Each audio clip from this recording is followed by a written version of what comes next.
할렐루야.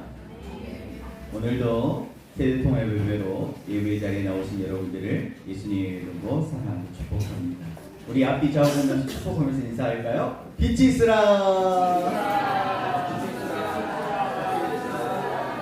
우리 특별히 우리 자녀 세대를 위해서 한 번 더 복이 될지라. 할렐루야. 네, 명절 지나고 또 함께 모여서 얘기하는 건 너무나 기쁩니다. 되겠습니다. 네, 오늘 말씀의 제목 같이 한번 읽어보겠습니다. 시작. 한 번 더 시작. 우리는 무엇을 믿습니까?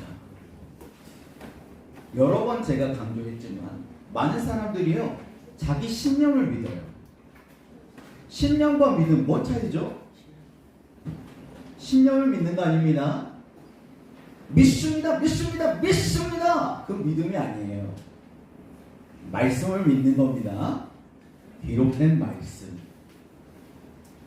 오늘 2월 한 달 동안 한 4번에 걸쳐가지고 사도신경에 나타난 복음의 내용, 복음의 약속이 무엇인지를 함께 살펴보려고 합니다. 자, 복음이 뭐죠? 복음은 그렇죠. 하나님의 아들 우리 주 예수 그리스도예요. 예수님이 복음입니다. 그런데 그 예수님이 요한복음 1장 1절에 태초에 말씀이 계시니라 이 말씀이 하나님과 함께 계셨으니 이 말씀은 곧 하나님이시라. 이분이 누구세요? 바로 하나님의 아들 우리 주 예수 그리스도이십니다. 예수님이 태초부터 계셨던 말씀이시래요. 그리고 14절 그 말씀이셨던 예수님이 육신이 되어 우리 가운데 오셨다. 보물찾기 할 필요가 없다는 거예요. 말씀이시니까. 이것이 어려운 것이 아니라는 거예요. 신명기 말씀처럼 이것이 어디 산꼭대기에 있는 것도 아니고 바다 건너가지고 뭔가 보물섬을 찾듯이 찾아가서 그것을 찾아야 되는 것도 아닌 거예요. 예수님께서 찾아오셨다는 거예요. 그것도 말씀으로 찾아오셨다는 거예요. 물론 중세 교회 시대까지에는 성경은 라틴어로만 기록되어 있고 성경은 굉장히 값비쌌어요. 그러니까 일반 백성들은 사제들이 알려주는 내용밖에 몰랐죠. 그런데 지금 인쇄 기술이 발달하면서 어떻게 됐어요? 집에 성경책 없는 사람 있어요? 없죠? 교회에 다 놔두고 다녀고 없나? 성경책. 우리 상무 성경책 굉장히 멋있더라고요. 1학년 입학하니까 새로 샀나 봐요. 와. 네. 기록된 말씀 오셨다는 거예요. 그러니까 이제 누구든지 마음 먹기가 어렵지 마음만 먹으면 이제 우리는 태초부터 계셨던 그 말씀이신 우리 주님을 만날 수 있다는 거예요. 우리가 지난 시간까지 살펴본 것처럼 이 복음의 가장 기초 혹은 기본을 가장 잘 보여주는 것이 구약은 창조 중심이기 때문에 안식일이고 신약은 구원 중심이기 때문에 십자가다. 이 이야기 지난 시간까지 우리가 다 공부했죠. 자, 오늘은 사도신경이 무엇인지, 사도신경에는 어떤 내용들이 들어있는지 함께 살펴보고 아멘 하는 거예요. 네. 여러분, 우리는 무엇을 믿습니까? 이 사도신경의 신앙의 고백을 동일하게 고백하십니까? 믿으시는 분만 아멘. 아멘. 사도신경의 내용은요 굉장히 많아요. 그래서 하나하나 자세하게 다 살펴볼 시간이 없을 것 같고 사도신경에 나타난 복음이 우리가 계속 복음을 살펴보고 있으니까 복음이 예수 그리스도이신데 예수 그리스도 자체가 복음이시지만 예수님을 조금 더 구체적으로 하면 예수님이 하신 일이 복음인 거예요. 대표적으로 예수님이 하신 일 중에 3가지 십자가, 부활, 승천 이 3가지가 중요하기 때문에 십자가, 부활, 승천을 우리가 강조하지만 이 외에도 예수님과 관련된 바꿔 말하면 예수님이 구속하신 예수님이 구원하신 사건과 관련된 내용들을 크게 7가지로 정리할 수가 있습니다. 자, 색깔로 구별을 해놨죠. 그는 성령으로 잉태되어 동정녀 마리아에게서 낳으셨다. 이게 뭐예요? 바로 성육신. 우리가 방금 오늘 읽었던 말씀과 연결되는 거죠. 말씀이 육신이 되어 우리 가운데 거죠. 성육신. 거룩한 몸을 입고 오셨다. 사람이 되셨다. 라는 뜻이에요. 두 번째, 십자가에 못 박혀 죽으시고 예수님께서 말씀이 육신이 되어 이 땅에 오신 이유는 바로 십자가를 통해서 우리의 죄를 용서해 주시기 위해 오신 거죠. 그리고 예수님은 장사된 지 사흘 만에 죽은 자 가운데서 다시 살아나셨죠. 이것을 부활이라고 합니다. 그리고 40일 동안 제자들에게 나타나시고 하나님 나라의 복음을 다시 한번 가르쳐 주신 후에 40일 후에 하늘에 오르시어 승천하셨습니다. 그리고 전능하신 아버지 하나님 우편에 앉아서 계시다가 거기로부터 살아있는 자와 죽은 자를 마지막에 심판하러 다시 오실 거예요. 이것을 우리는 재림이라고 합니다. 그런데 승천과 재림 사이에는 두 가지 사건이 더 일어나요. 바로 예수님께서 내가 가야 약속하신 보혜사 성령이 오실 것이다. 그래서 너희들은 예루살렘을 떠나지 말고 약속하신 그 성령이 너희에게 오시기까지 기도하라 라고 했죠. 그리고 예수님의 제자 약 120여 명의 성도들이 마가의 다락방에서 10일 동안 집중해서 기도했을 때 오순절날 마가의 다락방에 모인 성도들에게 성령님이 임하십니다. 나는 성령을 믿음. 그리고 거룩한 공교회와 성도의 교제를 믿는 거예요. 교회인 거죠. 교회. 성령이 오셔서 뭘 하셨냐? 바로 교회가 시작이 되었습니다.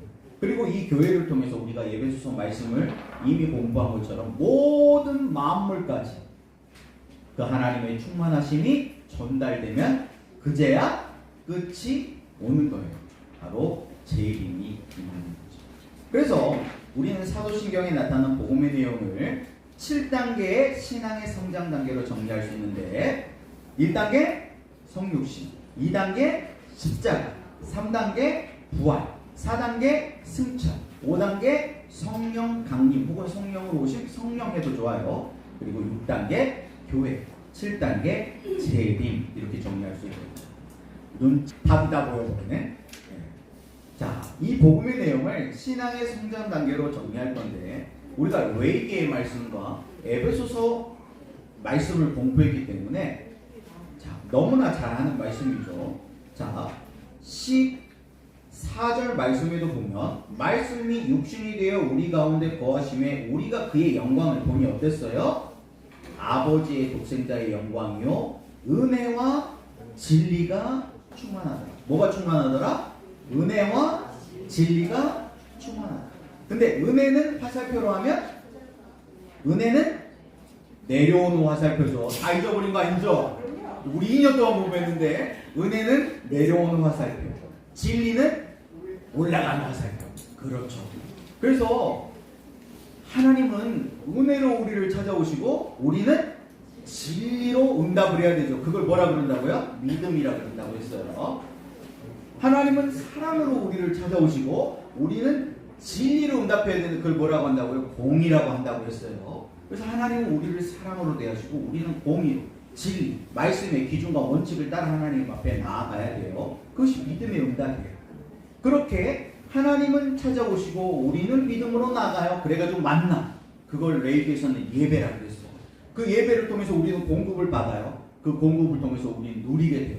그리고 그 혜택이 우리 안에 채워지면 흘러 넘쳐요. 그래서 누림, 혜택은 좌우로 흘러가는 화살표. 이렇게 정리할 수 있죠? 자, 그러면 성육신. 예수님이 성육신으로 찾아오셨다고 하는데 이 성육신 안에는 어떤 약속이 있냐는 바로 자녀됨의 약속이라는 거죠. 우리가 읽지 않았지만 요한복음 1장 12절 말씀 성경을 찾은 친구들 한번 같이 읽어볼까요? 요한복음 1장 12절 시작. 영접하는 자 곧 그 이름을 믿는 자들에게는 하나님의 자녀가 되는 권세를 주셨다. 영접하는 믿음. 우리가 영접의 믿음으로 응답할 때 자녀됨에 하나님의 권세를 얻게 돼요. 근데 영접 자체가 너무 어렵잖아요. 그런데 우리가 지지난 시간에 뭘 배웠어요? 안식일의 은혜와 십자가의 은혜를 이미 배웠기 때문에 영접이 뭔지를 아는 거예요. 하나님이 모든 만물을 창조하셨다, 완성하셨다, 그리고 일곱째 날 안식하셨다. 하나님께서 구별하여 거룩하게 하고 복되게 하신 그 안식일을 받아들이는, 안식일 안에 들어가는 자는 복이 있다. 그 안식일을 받아들였다. 그게 뭐예요? 그게 영접이랑 똑같은 의미예요. 예수님께서 십자가에 예수 그리스도의 보혈의 피, 십자가를 믿는 자들은 하나님의 자녀가 되는 권세를 주셨다. 이것이 하나님 정하신 원칙과 기준, 법이다. 이것을 받아들인다, 믿는다. 그게 영접이라는 거예요. 같은.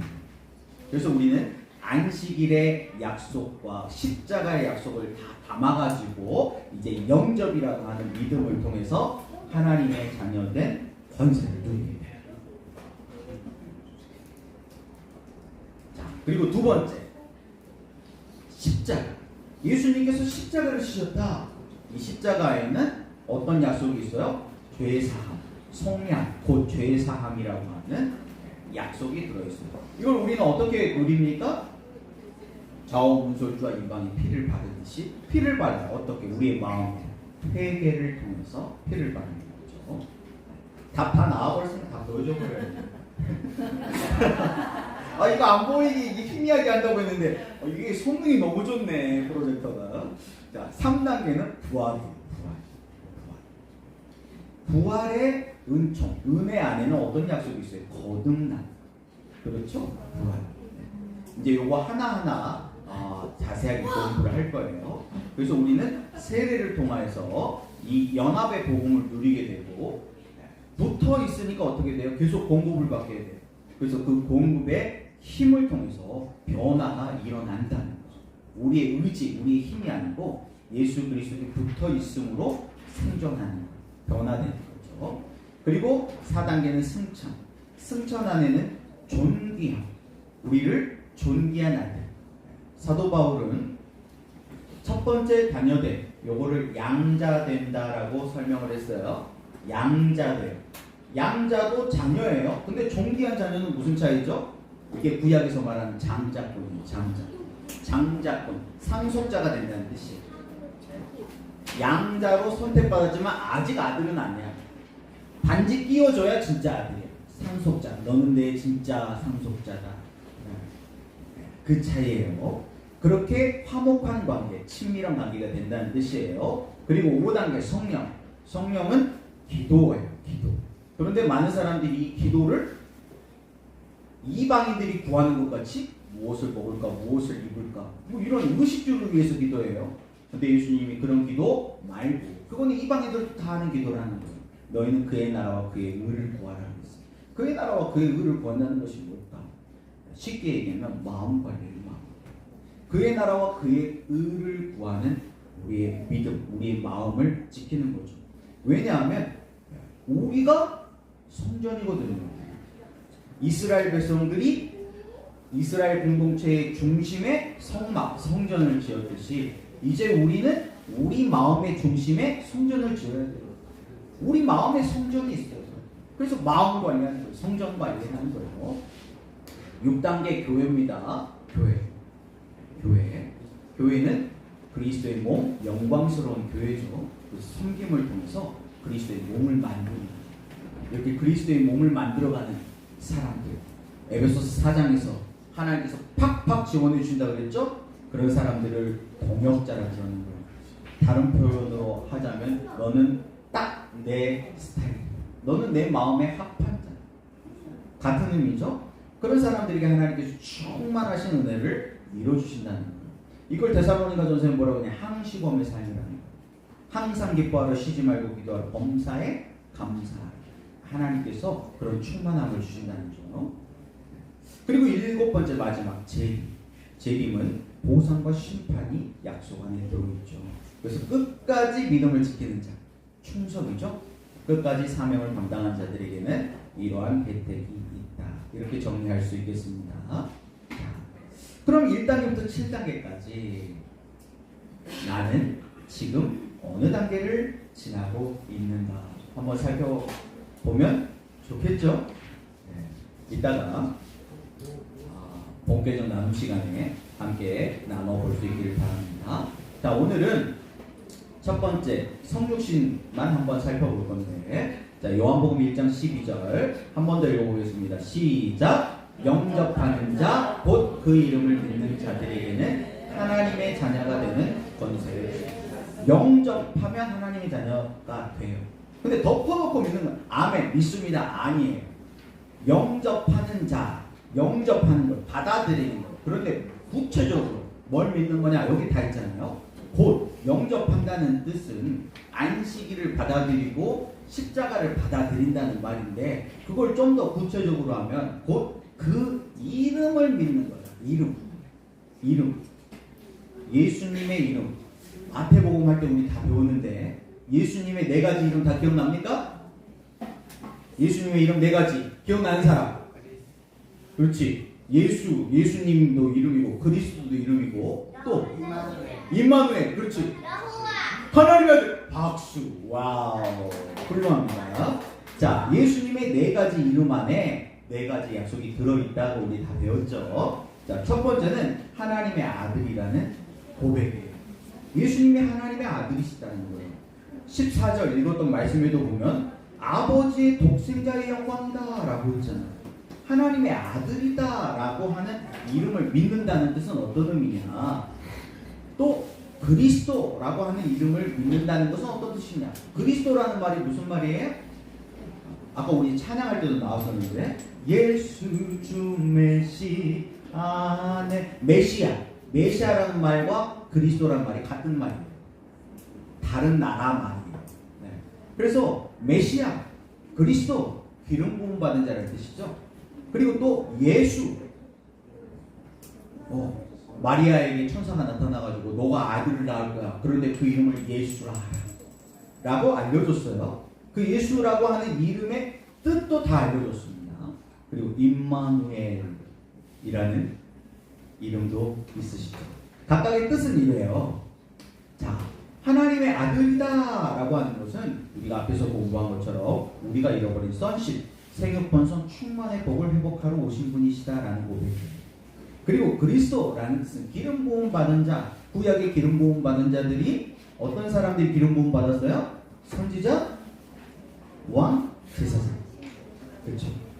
우리가 잃어버린 정복하고 다스리는 복, 그걸 좀 더 구체적으로 선지자, 왕, 제사장, 이런 복을 회복하기 위해 오신 분이시다라는 고백이에요. 예수라고 하는 이름은 자기 백성을 죄에서 구원할 자, 구원자라는 뜻이에요. 그래서 우리가 예수님은 엄청 잘하니까 예수님은 나의 구원자, 여기까지는 너무 잘해요. 그래, 다른 이름을 우리 잘 모릅니다. 고백을 안 하거든요. 그리고 예수님을 임마누엘이라고 고백하는 의미는 함께 하시는 분이시다라는 뜻이에요.